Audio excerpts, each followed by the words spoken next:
அன்பும் கருணையும் எப்பவுமே ஒரே மாதிரியா இருக்கும். அது ரெண்டுமே இருக்கிறது தானே தாய் உள்ளம் அப்படின்னு அவர் நெஞ்ச கை வைக்கிறாரு. ஏன்னா அவர் தாயாம், தமிழ்நாட்டோட அவர் தாய் அப்படின்னு சொல்ல வர்றாரு. அந்த அன்பும் கருணை இருந்தா ஏன்பா ஓடி போன 41 பேர் செத்து போனோன்னு அப்படின்னு கேட்டோம்னா பதில் இல்ல.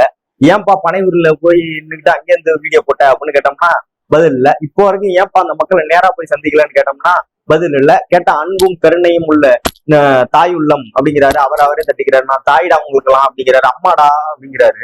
சரி ரைட்டு, அம்மாவே இருக்கட்டும். அந்த அம்மா தமிழ்நாட்டுடைய அம்மா. இப்ப அடுத்த அம்மா அவரு அவங்க ஜெயலலிதா அம்மா, இவர் விஜய் அம்மா.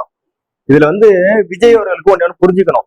விஜய் ஜோசப் விஜயா அப்படிங்கிறதுல எங்களுக்கு பிரச்சனை இல்லை. நீ தமிழ்நாட்டுல ஒரு சமூக நல்லிணக்கத்தை பத்தி பேசுறவரு, சமூக நல்லிணக்கத்துக்கு எதிராக செயல்படுறாரு அப்படிங்கிறது தான் ஒரு உண்மை.